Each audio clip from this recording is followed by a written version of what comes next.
we back. We rolling, man. It's another beautiful Wednesday here on the Water Pod. Got Water Boy, co-host, Cousin Sal, Schizo, and tonight I got a very special guest, man. My sister from another mister, Charlotte Duckworth. Thank you so much for giving us your time. How you been, though? You been great? I've been good. Yeah, life's really different now. So, yeah. That's good. That's good. I know that you were cleaning for a while, but you kind of went away from that. No, I'm still doing that. You are? Yeah. You are? So you a double boss. I am a double boss. I'm a girl boss, definitely. Oh, boss bitch. Yeah. Boss bitch. That's what we need. That's what we need in these days. You started back in the construction field, right? Yeah. Is that what you're doing? Yeah, I'm doing. Other than cleaning? Yeah, I am a scheduling coordinator for a residential new construction company. Like I'm electric company, I'm sorry. And it's fun. Like, I love my job. Yeah. Yeah. And I think it's because, being around Bonnie and growing up on job sites my whole life, it's like not hard. Like, yeah, it's like second nature. Yeah. Which one's Bonnie? Who's Bonnie? Your grandma? Oh. No, that's Mama. That's Mama Duck. That's Yeah. Mama. Yeah. Mama Duck. Yeah, I've met her. See, I knew your brother. I knew Clint. Yeah. And I met your dad. I met you maybe twice in life. I actually have a very vivid memory of you that you probably don't remember. This is funny. There was a high school fight because we all went to Goose Creek. There was a high school fight. I won't say their names because whatever. But I'll jog your memory. It was the time where the dude bit the other dude on the face. You were there. And the reason I know you were there is because they was fighting in St. James, and all of a sudden I heard, "Pow, I turned around, look, I see Charlotte running to her, whatever that big body car she's having. He had a Caprice or some shit. No, it was a Lincoln Town Car. Get it right, 91. She was hauling ass, and you could just hear across the field, "Yeah, pow, pow." And so many police showed up, and everybody had a split. You don't remember that fight? Listen.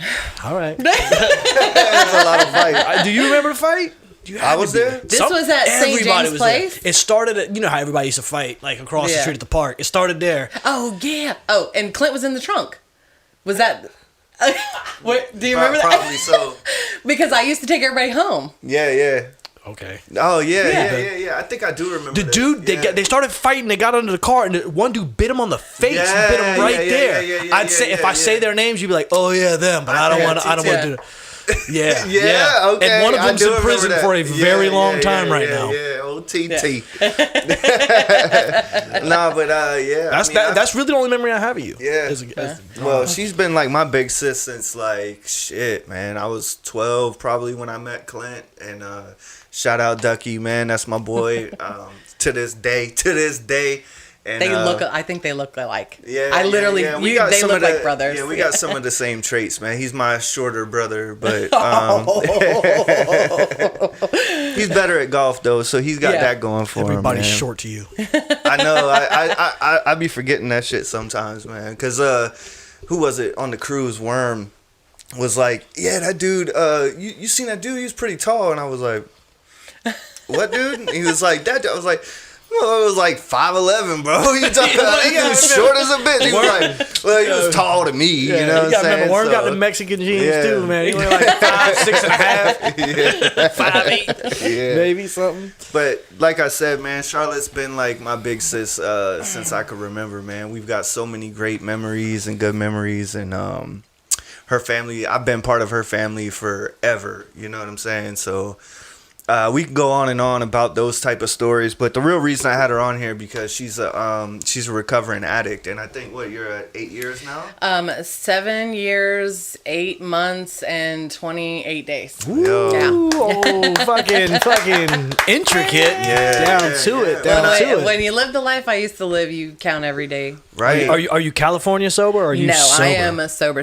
I don't drink or do drugs. I don't take any pills that aren't prescribed by a doctor, and actually I take everything that's non-narcotic. You allowed to drink coffee? I don't drink coffee. Are you allowed to?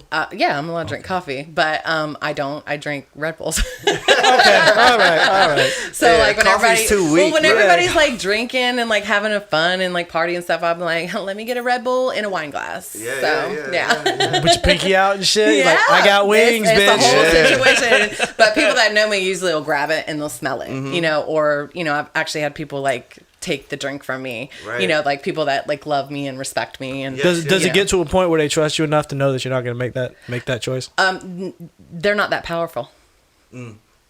No one's that powerful. Right. It's a choice every day. Yeah. So my demon is the devil, and I have to wake up every morning with my feet on the floor like, today I'm going to choose to stay clean to the best of my ability. Right. Yeah. Yeah.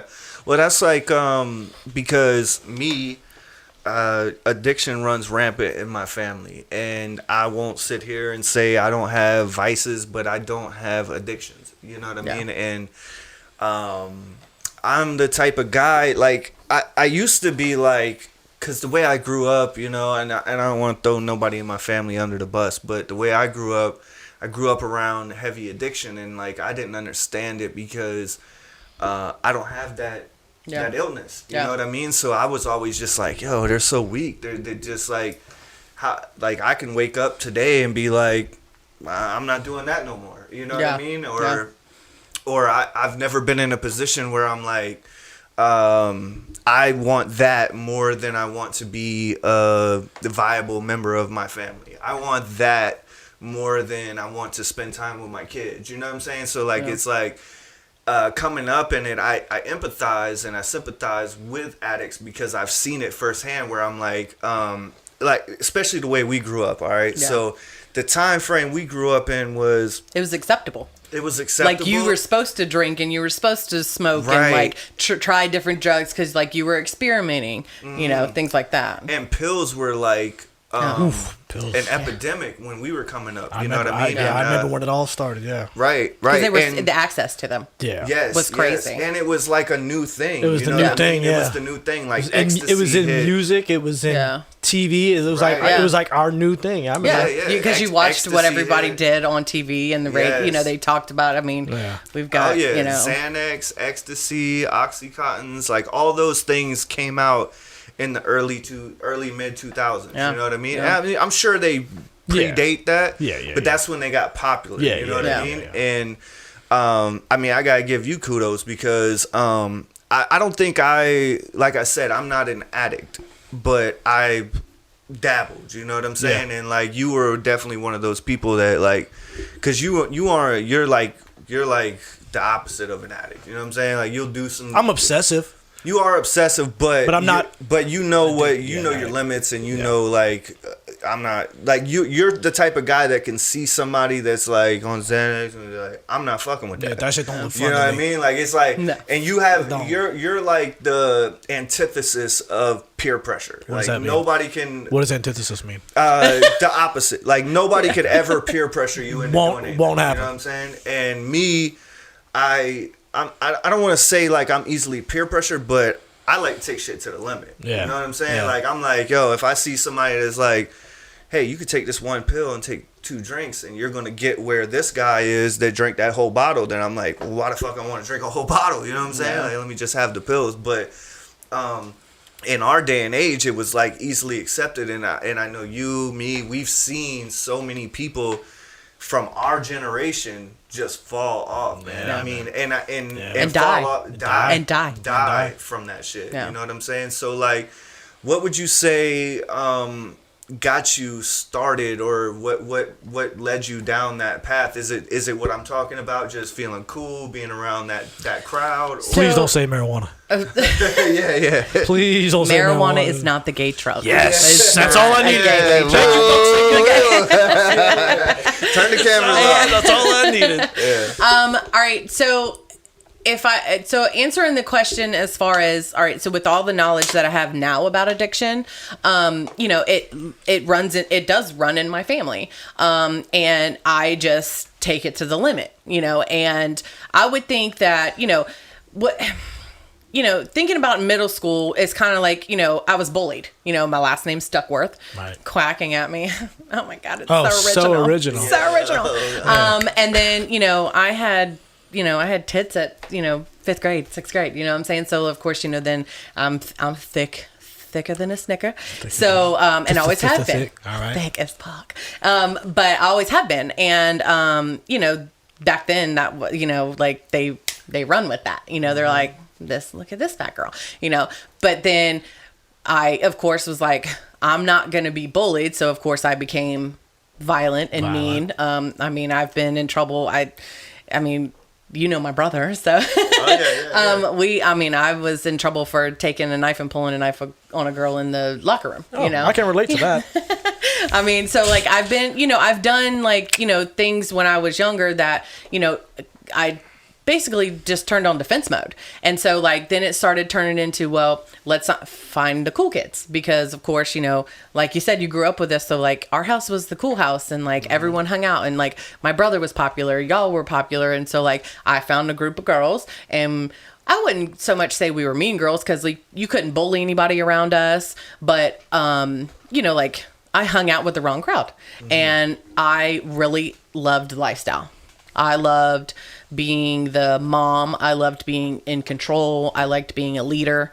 And when everybody did certain things, I was a part of it because I wanted to keep everyone safe. Right. But I also wanted to have fun, and I wanted to make money. Right. Yeah, So you like being accepted. That was the thing. That's a middle school, early high school age thing. I would think in every person's mind, you just looking for that, especially in middle school. That's when like people really like find their ranks and where they fit in. Yeah. Right. And if they don't fit in where they want to fit in, they will do whatever it takes to impress those in that crowd. Yeah. I'll tell you all this story. So, looking back on it now, and I'm not going to say his name, but looking back on it now, it's like that's probably like the start of it, and like I started drinking. High school, 9th grade, I rode the bus, and this guy wrote a fat poem about me. And fuck you, punk ass, and read it to the whole bus. Oh, what a dick! And say his name. Fuck you, motherfucker. Roses are red, violets are blue. Don't say the poem. Don't tell me you remember that shit. I remember the poem. That's fucked up. Roses are red, violets are blue. I never met a fat ass like you. You look like Gilbert Grape's mom. And then like that, I can't really remember like, the other, but it was horrible. And, and so after that, mom and dad gave me the Lincoln, and I didn't have a license, but Bestie did. And shout out Sabrina, because we grew up together our whole lives together. So I see she's on she's the amazing. Too, I'm really, really proud of her. Proud of her too. Yeah. Shout out. So she watches all my shit, so I don't want to cut you off, but shout out. Yeah. We proud of you. Yeah. It's good to see you on the other side of it right now. I hope you stay there. So she had a driver's license, and so of course, she drove us into Lincoln, and of course, then everyone and their mama had to get a ride. That's what pretty much how Clint ends up in the trunk, and we get pulled over by the resource officer, things like that. But so fuck you too, resource officer. I don't even remember who I do. Fuck him. I think he lived in our neighborhood. Yeah. So but anyway, so that's kind of where it started. And I got a fake ID, and that's kind of when like the hard shell that I built really started to mold. Yeah. And I would go to the liquor store. I would buy y'all alcohol. And I didn't like smoking weed. I did not like the way it made me feel. And everyone was doing it, and I wanted to finish school. Right. And not everybody around me did. That's good. And it wasn't easy, but because come to find out, I have some learning disabilities, which you don't find out, back then it wasn't, we were learning how to use a computer, we had AOL and, things like that. So, so that's the start of it. And, I really liked to drink. I liked the way it made me feel. I liked the power of everyone needing the adult to buy alcohol, and I'm cool. Yeah, you were the plug. I was the plug. Yeah. And so I then started when I was 12, my father and mother always hung out at this place called St. James, the St. James bar. This was before it was, before it got burned down. Before all that shit was even built. And my dad taught me how to shoot pool at 12. Nice. And that became my jam. I would gamble. I would go out. I'd go out to the bars because I was 21, and I would shoot pool all night long, and I'd gamble with the guys. I'd be like, my girlfriends would be like, hey, we want to come out one night. And I'm like, all right, that's fine. but we don't have no money. We're 16. Are you a pool shark? I'm all right. All right. I thought that's where you was getting at. It's so like, don't worry, shorty, I got you. Rack 'em. Yeah, so I'd say, hey, I'll play you and your homeboy for, $50. Here, money on the wood, make the game go good. Money, you know what I'm saying? So literally would say, here's, $50. If you two can beat me, and if not, you gotta buy me and my girls drinks. We would drink all night for free. Yeah. What a hustle. And I love the thrill of going out by myself. Yeah. Because, I don't know how pushing we limits, but we pushing the limits, right? In this podcast? Yeah. Okay. I would go to the black bars. Right. And I would walk in. I always was in heels. Always, dressed to the nines. Making sure I looked good. And I would test myself in these environments by myself, because most women don't go out by themselves. No. But I wanted the confidence. I wanted the respect. I wanted just the learn how to navigate around different cultures confidently without having to have a posse behind me. But then, when you grow up with my brother and y'all was rough on a bitch. Yeah. So, there was a lot of, learning how to fight, being aggressive. So I didn't fear anything. Right. So going out was fun because it was like, well, I ain't worried about nothing.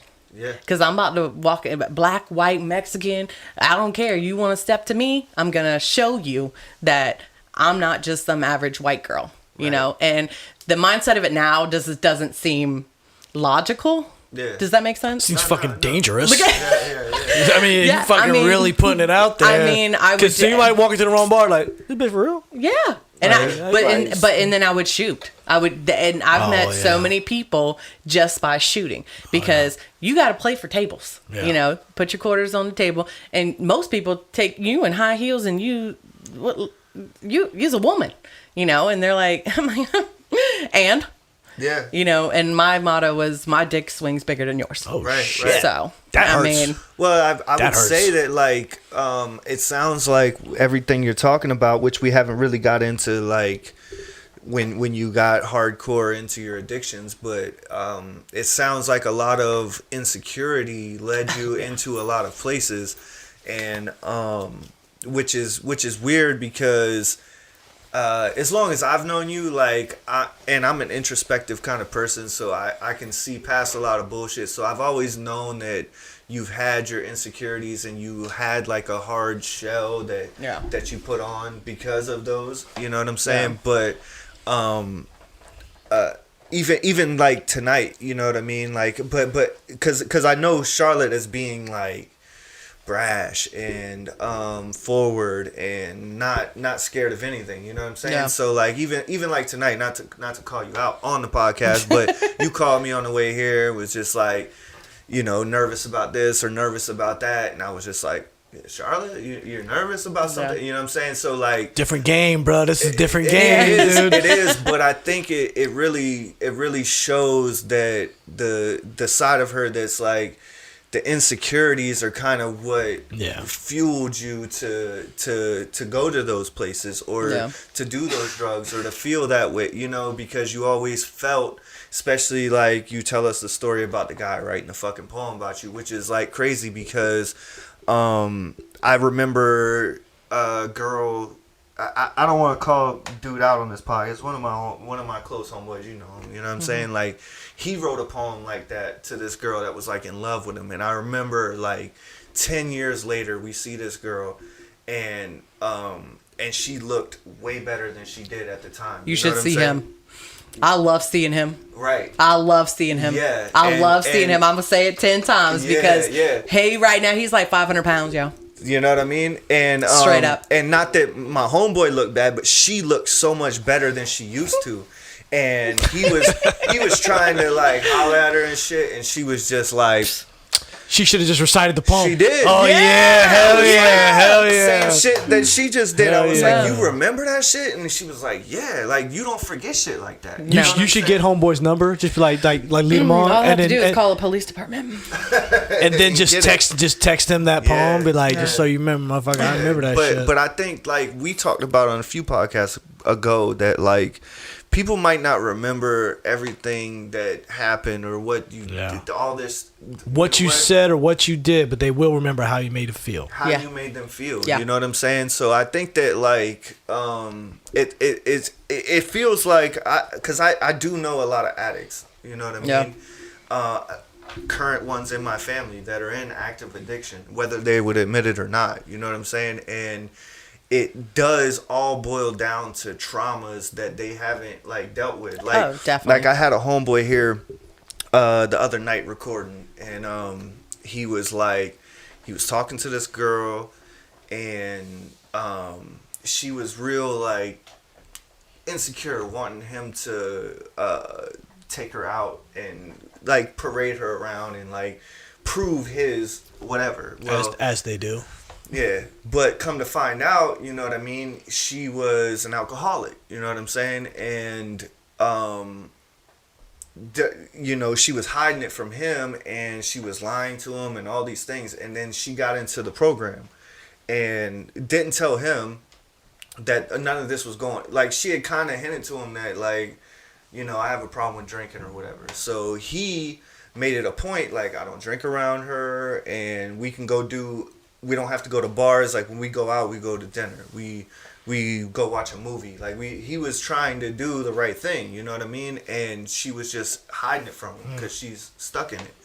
And I could tell, you know, like I said, he'll know I'm talking about him, and hopefully nobody else knows who I'm talking about, but he was hurt by it because she ended up going to a program, you know, and like in the steps, you have to apologize to, you know, people you felt you did wrong and things like that. Amends. Amends. That's what it's called. You would be better to explain this. Well, I mean, like the disease of addiction and alcoholism is insidious, and it doesn't care about you. It don't care about you. It don't care about your kids. Is that what insidious means? Right. Yeah. I'm such a dumbass. And the thing about it is like people get mad at the person. Right. And you have to be mad at the disease. Yeah. Because I've heard that. I've heard in that terms. Before, I mean, because like she's doing what her disease is telling her to do. You know, like, because I mean, things that I did and have done, like, there's guilt. I mean, like, and again, like, I want to apologize till I'm blue in the face, and it's not going to matter because, like you said, it's not what I did, it's how it made them feel. Yeah. So, but again, you can be mad at the disease. You can be mad at the addict, but in realistic, I mean, terms, you can't be mad at nobody but the disease. Well, I want to kind of circle, that kind of relates, I want to circle back to what you said about, like, I've never been addicted to anything, but you kind of mentioned how, like, when you wake up, do I want that more than I want to do this, or do I want that more than I want to do this? I think there's a point where it's the want, but I think once you get deep into it, you can relate to this. I imagine it's not a want anymore; it's a need. Oh. Like, you have to have it. Like an alcoholic. Like, I remember young people. I won't say their names. But I remember, like, people that we knew, young people that would get the shakes. Oh yeah. And like, what's wrong? I need beer. Like, damn, bro, you fucking 21, 22 years old like that for real? Because I remember my dad used to get like that. My dad was an alcoholic. Yeah. We used it for years. Fucked him up. But so that's what I'm saying. It's like, it's hard.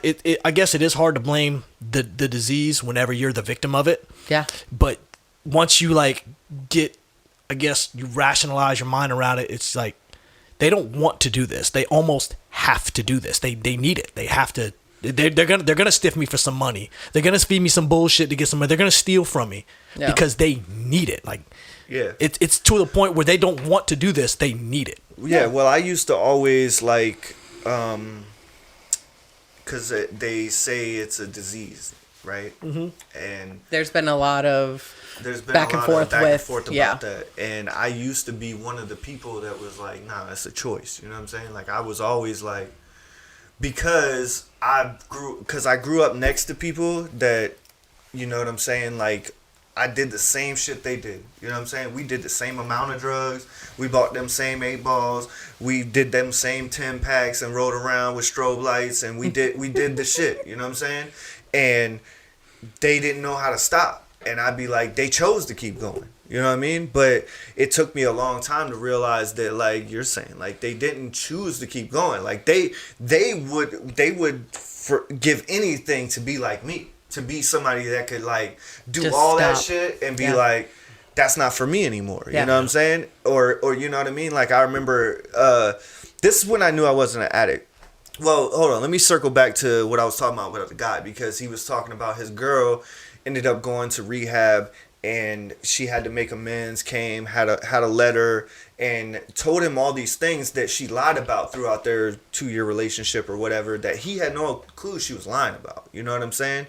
And you could tell he was just like, it took him to a spot where like he was like, well, I don't know what to believe anymore. You know what I mean? Like I don't She didn't know. do that for him. She did it for herself. She did it for herself. Yeah. Exactly. And he was cool with that. You know what Yeah. I mean? But for me, from somebody from the outside looking in, because I guess like long story short, she met somebody in recovery that she ended up she's dating now or whatever, you know, and that hurt him because he was like, because this new guy got to know the real her. Yeah. She told him all the truth, Yeah. everything. Yeah. And she felt like he wouldn't be able to handle the real her. Or maybe- so maybe never judge told her. him the real truth. Well, you know not what I'm only saying? that is he reminds her of that time. That time. And like people think like, oh, okay, well Deep. Gets deep. I mean, when you get some clean time. So I mean, I can't remember if we talked about this before the cameras cut on or not, but I don't use any drugs or alcohol. I think did we talk about that? California that's fine. sober. My bad. Yeah. I'm not California sober. Because the desire to stay clean is stronger than my desire to use. Nice. Because I know I wish I could be like, you know, go, you know, have a glass of wine and be like, oh, like, I'm just going to hang out with the ladies and do farmers markets and like all that bullshit. But whack to me. like, huh? Sounds whack to me. Okay. Well, you don't spend money like I do, so I'm sure of it. But like, I know that if I go have a drink, let me just be real about it. If I go have a drink, I'm going to go find some hookers I can sell, and I'm going to get some materials, and I'm going to make some drugs, and I'm going to start selling drugs, and I'm going to end up living in a shack with no fucking electricity and shitting in Lowe's buckets. That's what happens to me. One drink, huh?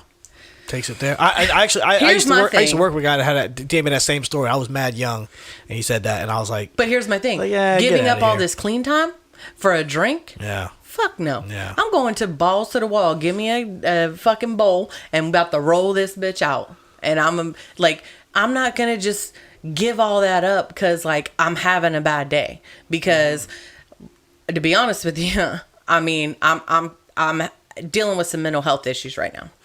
But my disease wants me to get high so I don't have to fucking feel like this. And the devil wants me to be on his playground. But I want to be on my own playground because you ain't going to tell me what I can and can't do. And I also don't want the people that fucking doubted me to fucking say, well, I knew she couldn't fucking do it. That's a great But motivator. fuck you. That's a great motive. I got some of those too. And I'm not an addict, but I got some of those because too. some It's a great days I'm motivator. like, fuck this. I don't want, because when you're in active addiction, you don't pay no fucking bills. Your job is to get high. You find somewhere to sleep for the night. You find somebody to use so you can use them for their money, for their drugs. Like, that's your mission for the day. Your mission isn't to wake up and to go to work and be white collar or blue collar. It's to fucking get high. Yeah. And like, I don't want to live like that anymore Sounds rough. at all. Sounds rough. So when we were talking about like the need and like the shakes and all of that, and the transition from want to need, do you remember where you were, what you were doing when you realized this is no longer a want for me? Let me think. Yes. Okay, so I used to be a manager of an after-hours nightclub. And the very first night I worked, I got so shit-faced. I was in the bathroom, puking my guts out. And the owner's wife came in there and said, bitch, you better get your shit together if you want to keep this job. And so, of course, you know, I got introduced to cocaine. And that was literally the moment that I said, well, in order for me to drink and have fun, I have to have coke. That's all it took. And I was off to the races. So, I mean, bags and bags and bags and bags and bags. so many bags. And then you sell it, you do it, you're known for it. Everyone knows somebody that knows somebody about it. And that's when you want to make more money. But you can't get high on your own supply. So, that's where it takes you. That's where it takes you. I mean, that's where it turned into where I needed it to function on a nightly basis. And, that's pretty much I think that's the start of. I remember the first time I used coke. It was at the house. My parents were gone on a trip. I think y'all were shooting paintballs at cars, and it was a couple of us. I remember that. Yeah. I mean, I didn't use drugs in high school. I mean, I'd smoke a little weed and I'd drink or whatever. But like anybody that did drugs, I was like, get the fuck away from me. Yeah, I don't want that. Then I turned 19, I'm like bartending, working at these clubs and stuff. And that was a wrap. Yeah. I mean, well, you were raised well, maybe not perfect, but, you definitely had the home life that I envied. You know what I'm saying? Like I had a stepdad who was like 11 years older than me. He wasn't even he's like a fucking friend. You know what I mean? My mom had me when she was 15. Like I could do whatever the fuck I wanted. I could smoke weed in the house. You know what I'm saying? Like, it kind of made me feel good to go to your house and have some fucking rules. You know what I'm saying? And like have like red Solo cups with CT. Like gotta fucking go to bed at 9 o'clock. If you stay on a Saturday, bitch, you going to church on Sunday. You know what I'm saying? Like so,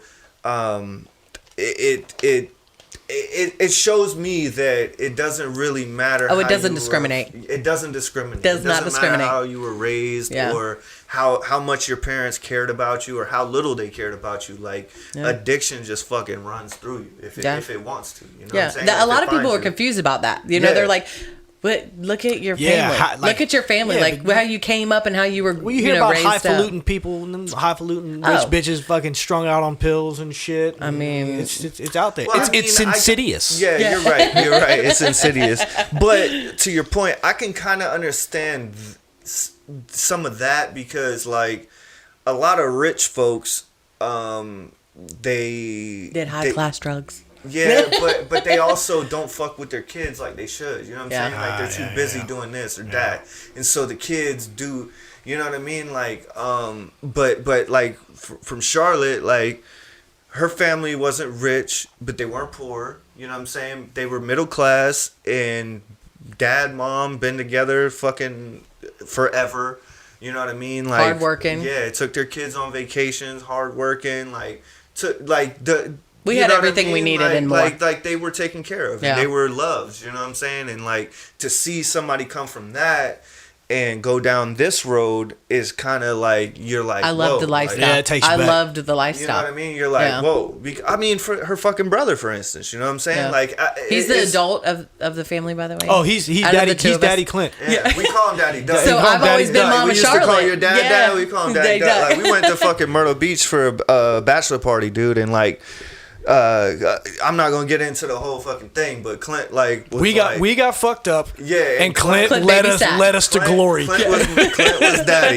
He showed us the way. Yeah, like, but he was always like that, and so was I. So like everybody, you know what I'm saying? You had the drunk, and then you had the the slutty one, and then you had the one that was a troublemaker, and then you had Charlotte, who was the mom. Like I want to make sure everybody gets fed. I want to make sure everybody takes and washes their ass. I want to things like that. So it's just how we were raised. Like my parents loved us so much, and like we grew up in a structured, loving, faith-based home, but I loved the hood. I loved hanging out in the fucking hood. I like going back to the hole and take me down to the projects and American Street. I didn't give a fuck. I loved that shit. Yeah. I wouldn't do it now. American Street.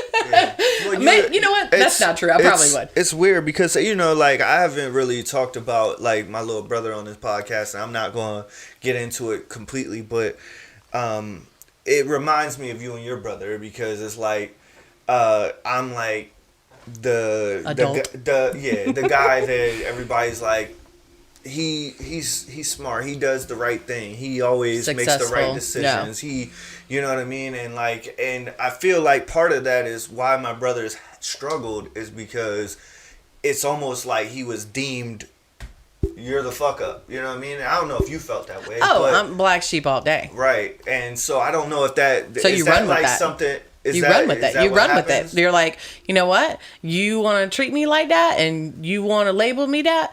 Fuck it. I'm gonna wear that badge I'm proud. gonna be the blackest sheep. You ever seen. Less than the Baja black sheep bitch. Yeah. Like Baja, bitch. Hell yeah. Yeah. I mean, it is. I mean, if I could just like just kind of talk about like where like that club scene takes you, because like I was saying, I was addicted to the lifestyle. Like Yeah. the lifestyle I loved being able to go to strip clubs, and like I had a guy who would pick me up in a limo, and we'd smoke cigars and go to the strip club and sniff coke off of strippers' titties till 5 a.m. And God, I can't even get into all that, but I mean, I could, but you know what happens at the strip club after hours. Oh, yeah, a lot of yeah. bitches, Yeah. and I loved it. I loved being at the bar. I loved being respected, and I didn't even have to fight, because I had that aura, that presence, that I didn't have to touch you, but if I did, that was the wrap. Yeah. And I mean, I ended up, the first time I ever did, everybody was like, what the fuck? Because I Superman this bitch. I mean, like I did. Like the bouncer had her up, you know what I'm saying? Up on his, had her up on his shoulder. And I ran from behind the bar, and I fucking ran through the crowd, and I fucking jumped up and just hit that bitch and got her on the ground. And I mean, everybody was like, you fight? That's the problem. Y'all don't sleep on me, Yeah. But after that, nobody messed with me at the bar. They was like, she's scary. So you got addicted to just the power of. Yes, all of it. Like I said, once you conquered that insecurity, it turned into Power trip. a power You were the trip, queen of know the what I scene. mean? Like Yeah. you didn't know how to balance it back out. No. Like you went from being insecure to just fucking secure. But then the drugs took over. I've seen Yeah. that. I've seen that happen Yeah. in other people that we know. Yeah. Yeah, yeah. Or on top of the world. Yeah, and then the drugs take over. and then you don't recognize them one day. Yeah. Yeah. Well, it's like you said earlier, because you were like, I can't, because I guess for people like you and I that aren't addicts, it's like one drink, like you can't, because that used to be my thing. Because I've had homeboys that have gotten clean, and they're recovering addicts and shit like that, and I really miss just having a beer with them. You know what I'm saying? Just sitting back, having a couple beers and kicking it. You know what I'm saying? And I was just like, You can do the same. They just drink Yeah. something different. well, I mean, like, What's the difference? Yeah. But I mean, like back in the like these same people, I used to have a beer with them and just kick Yeah. it. You know what I'm saying? And like we could just chill. Like we could smoke a blunt, drink a couple beers, we could laugh, we could listen to music, Yeah. and then all of a sudden they're like fucking 85 pounds strung out in a crack house, and they can't fucking. I haven't seen them in 3 weeks. You know what I'm saying? And I'm like, fuck. Well, your problem wasn't alcohol, your problem was fucking heroin, dude. And he's like, nah, like, once I have a beer, it's 6 beers, and then after 6 beers, it's crack, and then after crack, it's Heroin. 3 days of being up on crack, I need to go to sleep, and it's heroin, and then it's fucking, before you know it, 4 weeks later, I'm like, I've all my money's gone, I sold my fucking house, I sold my fucking cars, I did all this shit, and I'm like, damn, bro, like, and selfish me, I'm like, well, you couldn't just quit the crack and heroin, you know what I'm saying? Like, we can't just have a beer together, you know what I'm saying? Like, we can't just go to the bar, watch some football. And he's like, no, because once you're gonna fucking leave the bar, and you're gonna go home to your kids and your wife. I'm gonna tell you I'm leaving the bar. I'm gonna be like, all right, like as soon as you're like, cause I'm gonna stay at the bar until you leave, and I'm gonna say, all right, Mike, you going home? And you gonna be like, yeah, I'm out, dude.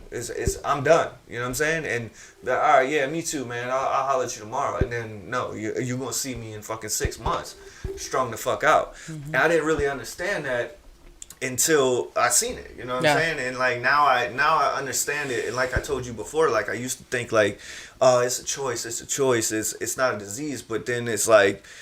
It's like, to reiterate your point earlier when you were saying the both of y'all, but when you were saying like don't be mad at the addict, be mad at the disease, because it's like if you came over and you were like, yo, I got cancer, I'd be like, man, and then like tomorrow you were like, yo, I can't go, I got treatment or whatever, I can't do this. Like, I wouldn't be like, man, fuck you, man. You know what I'm saying? I'd be like, fuck that cancer. You know what I'm saying? Like, fuck that cancer. That's a good way to look at it, you though. can't, That's how you can't play golf no more, man. Fuck that cancer. Yeah. You can't go to the bar and have a beer, man. Fuck that cancer. Like, but with addicts, it's so different. Where I'm like, yo, fuck you. You can't handle your liquor. You can't do this. You can't. A lot of times we compare the disease of addiction like with cancer. Mm-hmm. So like, so I have cancer. What am I gonna do to get rid of it? I'm gonna go get treatments. Okay. Yeah, you're not going to fucking smoke cigarettes and fucking. Same thing with addiction. Yeah. So like, I can't. My body's too weak because I just had chemo and I can't go out with you guys to go hang out. And you're like, well, I could go hang out and it's just how people like can't wrap their head around it. Well, because for the longest time, especially us growing up, all this stuff was shoot under the rug. Addiction, mental health, all of that. I mean, it's such an epidemic now that you have to talk about it. So I'm like, really, I just want to say thank you for having me here because whoever sees this is good shit. Yeah, like whoever sees this, it's me planting a seed. Mm-hmm. And so like I do want, hopefully we get into like how I got into recovery because I think that is like that's the meat. Let's go. Well, okay, let's go. What was ground zero? Yeah, okay. What was rock bottom? Yeah. So there wasn't. So all right. So here's rock bottom. Here was my first bottom. Okay. Okay. So when I was in the bars, managing nightclubs, doing all that, I was, using coke. And so my parents, I had gotten an apartment. We built that house over on Dorchester and mom and dad moved out of the house. I was devastated, because that's the house we grew up in. And like, there's so many memories there and But of course, mom and dad built this house and moved over to Dorchester Road and it was closer to dad's job. It was close to the church. It was, it was the new up and coming area. And, mom got a really good deal. And,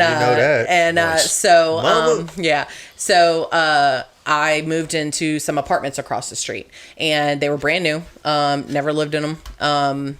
So of course Bonnie came and hooked it up, Have you lived by yourself until this point? I had. Okay. I was living, so I had lived in a couple places, but my very first apartment was, Abbey Lane over in like the little hood. And of course, mom and dad came and redecorated everything, put new carpet down, built a table in the wall, replaced all the cabinets, did I had the nicest apartment in the fucking hood. Support. Yeah. I had the nicest apartment in the hood. And of course, I had the drug dealer boyfriend and, he lived there with me. And, of course, I'm very mean. When it comes to guys. Did you Superman him too? No, he had a curfew, and if you didn't show up for curfew, you didn't get to come in. So, damn. I was very strict about that. But all right, so you move across the street from mom and dad in the apartments. Well, I just want to say this story real quick. Okay. In that apartment, of course, drug dealing, lots of drug dealers coming in and out. A lot of things happened. The day I was to move out there, out of that apartment, a dude broke into my apartment and tried to rape and murder me. Ooh. And I fought him off. I woke up, he was standing over me naked with a do-rag and a knife, and I fought him for 20 minutes. I ripped his balls. They had to sew him back up, but he cut my face up and I climbed out the window. You know what I'm saying? It was like this whole like traumatic thing that happened. So after that, mom was like, let's put you in somewhere nice. We'll move you out the hood, put you here. I mean, he's serving 30 years now. So he's not out. Fuck you, man. A lot of fuck yous this podcast, dude. But at the time I didn't deal with it because I used through the whole thing. I never dealt with that because I got high. Mm-hmm. And to mask the pain. And of course, I ripped some guy's balls. You know what I'm saying? They had to sew him back up. So it was I was like, oh fuck yeah, fuck you, thank God my brother and y'all taught me how to defend myself and take care of myself. But they moved me into that apartment and across the street, and I was doing really well. Everything was going really, really good. But then I was introduced to the life of hooking. I literally helped run hookers and made a lot of money doing it. And so that lifestyle was not even prevalent until I was nearing rock bottom, and I had not paid the rent, and I sniffed up so much money. And instead of packing my stuff up, I got high for 4 days, and I left my apartment and called my dad at 4 a.m. and said, I'm too fucked up, and I cannot see my mom like this. This is what I said. And so I left my apartment. My parents had to spend 2 days packing up my whole apartment, and I didn't show up for a week. And I woke up on some nasty couch. It just, thinking about it now, I'm like, I don't like, it was bad. And I called my mom and I said, Mom, I have a drug problem. I'm addicted to cocaine and I have a fucking drug problem and I need some help. She said, you can get help if you can come home and you can stay here and get some help. As long as you go to rehab, you go to a rehab. So I put myself in like an outpatient rehab, and I stayed clean for 6 months. I worked at the laundromat, and like, it was weird because I had been making ass of money, stupid money. Now you're making quarters, and then you're just quarters. I was the manager of a dry cleaners. So right. I mean, I wasn't like at the it was a laundromat, but either way. But I loved it because I was working by myself, but of course I was still hanging out with the same people. So on my 6 months, I went and picked up, because they make you go to, do an outpatient, they make you go to a meeting. I went to a few meetings. I picked up a key tag, didn't even talk to anybody. Like when I went to the outpatient rehab, they brought in people, and they come and talk to you. And, like you hear their story and you're like, whatever, these people are full of shit.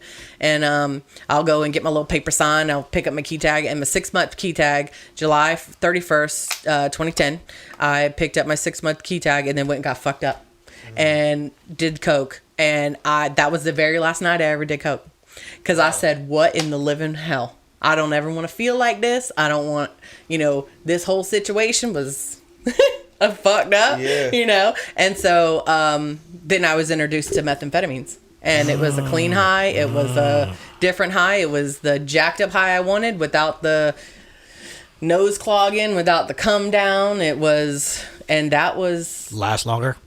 I ain't gonna lie. I love meth. I love crystal meth. I loved getting high. I've seen people fall off the deep end with that. Yeah. Family members. Yeah. Family members of mine fall deep off the deep end. Yeah. But I didn't even really get into it. I remember when that shit first came around. Yeah. Like, I didn't even really get into it until, and like, I had heard about it, like, I was like, there's a difference between crank and there's a difference, in crystal. And I was like, well, let's try it all. Fuck it. And that was the start of the downfall. So I would say 2012 to 2015, I was balls to the wall.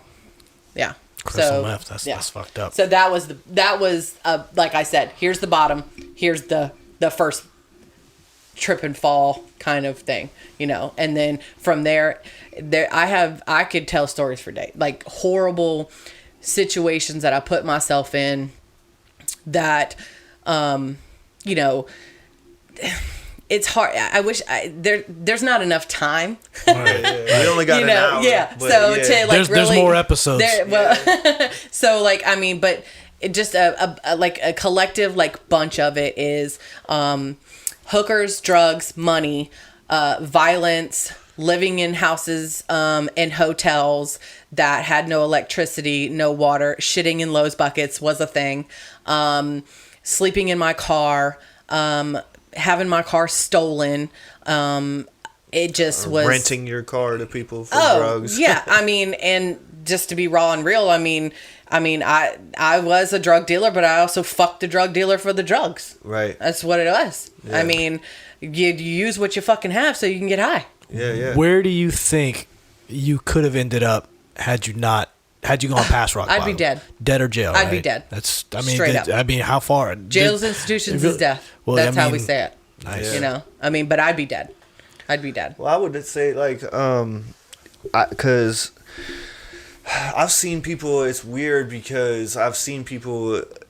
I don't know what it is about meth, but it's like a lot of people on other drugs, and I know people can go deep on other drugs, but for whatever reason, meth is just like takes them, man. They go quick That shit and snatches fast, your bro. ass. It It just takes like snatches them, and Yeah. they do like the Craziest shit. Like, Yo, the feds always was following me. shit. Yeah, The feds like, was I've always seen following me. Oh my Dude, god! I mean, I've seen people just like tear apart their whole car, like fucking wheels, like everything, just off of their car, back onto their car, and I've seen people tear the I don't know if drywall it's off their sleep house. deprivation. It I is. don't know, That's man, what, dude. It was the thing. I would stay up for so long, Yeah. and I would deprive my body of the nutrients to where my hands and my feet would Stop working. Yeah, they would cramp up like this. So funny you bring that up. Like literally cramp I was up to talking about where that the other like day. I couldn't crazy. function, and I would go until I couldn't go no more, and I would just pass out wherever the fuck I was.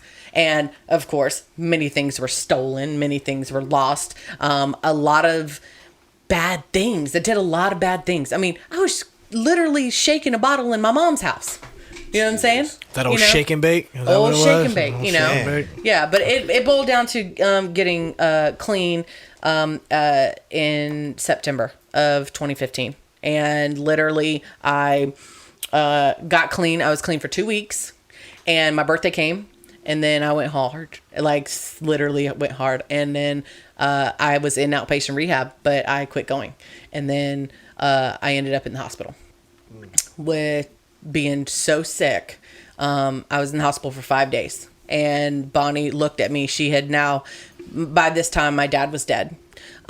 She had buried my dad, her sister, her brother-in-law, and a really good family friend, which was Clint's boss's father, you know.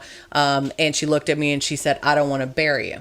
I don't want to bury you. That's heavy. And so I said, I will say this. I got clean for my mother, Nice. but I stayed clean for myself. There you go. Yeah, that's the only way. Yeah. Good shit. I mean, Yeah. I've like I said, I mean, I don't want to call family members out, but Yeah. I've had family members that have tried to get clean for, you know, me, their mom, their kids, or name a person, Yeah. you know, and it's for you. Yeah. Like I tell people that when I have people who are down bad or hard, and they're like, man, I just want to make you proud, or I just want to be there for them. Like, it's you. Yeah. I mean, it's you. You know what I mean? It's like they say about relationship with God. Like, I can't get you into heaven, bro. Like, Well, they say you it know like what I this: I mean? can lead you to the water, but I can't make you drink it. Right, you can, Yeah. you can. But I know that we're getting. This has been a great conversation. I know we're getting close, if not over the normal podcast hour. But Where we at, Jeff? I do want to just let's. I want to ask you this. Like, what's your biggest regret about using? Ooh, are y'all ready for this? I wanna get- Are y'all ready for this? Yeah, because I want to What we get. came here for. I want to know that, and I also want, before we get off of here, I definitely want you to give people the resources. Resources, that yeah. Yeah. If you're listening to this, if you need help, things like that. Yeah. But maybe by you telling people what's your biggest regret and what they can lose doing this shit, Yeah. it might help them go towards the resources. I always tell this this part of my story, you know, because everyone's testimony is powerful. Everyone has a story.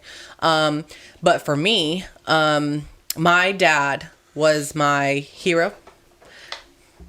I'm not doing it. It's all right. But you gonna make me cry because that's one of my fucking heroes. This is a great man.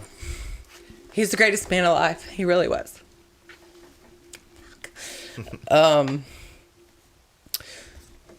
This is how I remember it. My mom and my brother's version of it is different. The day my father died, I was so fucked up. Instead of being in their room when my father was taking his last breaths, I was smoking methamphetamines in the garage, parked garage at the hospital. And I tell this part because those are moments that you never... Won't be back. That's heavy. And, you know, the whole time he was awake and able to talk, that whole week in the hospital, I wasn't there.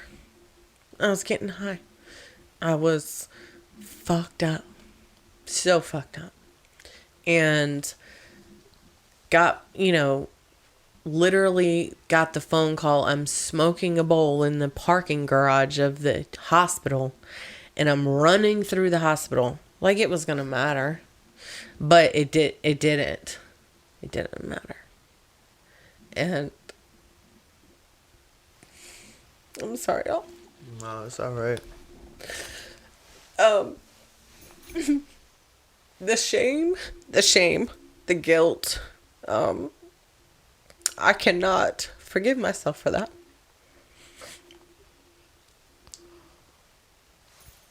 Well, knowing your dad, I mean, I don't want to cry too. You gotta fuck me up, but knowing your dad, dude, he would give himself over. He would give himself up 10 times over to see you where you're at right now. So, he's not here to tell you, but I know he's proud of you, for sure. To see you come out on the other side. Yeah. I mean, and that's probably the biggest thing. And the pain that I caused my mother. Yeah. But this is what she says to me. She said, if I would have educated myself about addiction, that, do I look all right still? Oh, yeah. The titty's on deck right now.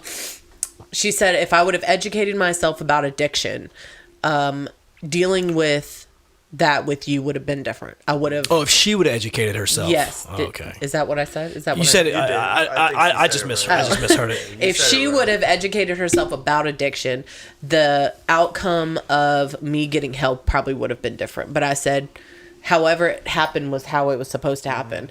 And, I still didn't get clean until, a year and a half later. And that's the biggest regret. Yeah. The biggest regret. Yeah. And I think that's one key point that I don't want to just let slip by is like me. I know that I have quite a few people, like I said, in my family. Like addiction runs rampant in my family, all different kinds, alcoholism, pills, methamphetamines. Like I've got the whole gamut in my family, and myself am in different support groups, even though I grew up around it and I've done the drugs myself. It's very nice to I don't want to say nice, but it's comforting to hear people that feel the way you feel, you know what I'm saying? So if you've got a daughter or a son that's off on this stuff, or a child, or a brother, a sister, a friend, whatever, I would encourage you, like, this isn't just for addicts. Like, addiction doesn't just affect that person, it affects everyone around them. So if you're dealing with it, you do need help as well. You need to go find other people that are dealing with it, or go to meetings for people affected by addiction, so that you can know, like, because addicts will tell you, like, they it's not them, they don't want to hurt you, but they're gonna take advantage of you, and they're gonna try to find ways to get you to give them that $5 or that $20 or help. They're gonna call you and say they don't have gas money, and in the back of your mind you're going, well, I bet you got I bet you got drug money or this money or that money. Like, so you go spend your money on drugs, and you want me to pay for your gas. We never needed gas. Exactly. That's my point. How many fucking dollars I gave to the dudes at the gas station? Right. We didn't need gas. We needed drugs. No, exactly. So that's my point. Is just like go find help. Find people that have been through this so that they can help you. And if you're an addict, please go find help. Like, yeah. Charlotte, what's the way? So, all right. So there's so many community resources that it's unreal. Because addiction does kill. I've buried 3 ex-boyfriends since I've been clean. And it doesn't discriminate. White, black, old, little, young, fat, whoever you are, it doesn't play. Yeah. And I chose to get clean by doing a program. A community, there's all the A's. Following traditions, I can't, radio, press, whatever. But the A's. All the A's. There's tons of things for alcoholism, gambling, food addiction. I mean, they have it all. But my thing is if you're ready, like they say, You want to get high, that's your business. You want to get clean, that's my business. Nice. And I can help you because I'm living proof that if you try something different will happen. Because I was living in hell and I tried something different, and the outcome of my life is amazing now. I have a job. I actually have 2 jobs. I have a family, Boss you know. bitch. I have all of it. I have boss. relationship with my brother. At my dad's funeral, my brother said the worst shit to me. And my brother probably hated me in those moments. But now I can call my brother and say, "Hey, I need this. I need this. I need you to do this." And he won't even hesitate. I mean, he'll hesitate for a day or 2, but he'll do it. Yeah, you know? yeah. But the community at large wants to help people, and they think that they don't have. I knew about the 1A, never knew that there was another A for me, and those people saved my life. Women saved my life. Men saved my life because they had the same disease and they chose a different life to get clean, to stay clean. I have so much. People are like, "Oh, well, that's no fun." Bitch, I go to the bar and shoot your ass in pool all night long and still take your money. I just don't have to drink while I do it. Right. You know? And I can go out and beautiful thing. have so much fun. I mean, and there's a community of people who have fun without the use of drugs or alcohol. And you find those people and they support you. They love you until you learn to love yourself. And that's what they did for me. And that's why I'm still clean. Thank God. Yeah. Nice. Yeah. Well, I will say, I'd like to dedicate this episode to Chris Duckworth, her father. Rest in peace. Like a hero of mine, really, man. He showed me what a father should be when I didn't have shit to look for in a father. You know what I'm saying? Like, I didn't have that shit. So, I've got a great dad now, and I'm not going to trip on that, but he was there through my formative years, and I really am appreciative of that. I will tag Charlotte, obviously, in this episode, so if you need help, please reach out to her. I know that she will point you in the right direction to one of the A's, as she called it. I'll also, after the episode, I ask her if there's any specific treatment facilities that she wants me to tag or post in the post that this episode comes out in. That way y'all can find those resources. Like I said before, if you're not an addict but you're affected by addiction, there is a program for you as well. Mm-hmm. And if you're on Facebook or Instagram, there's a great group I'm a part of called Affected by Addiction. You should join that.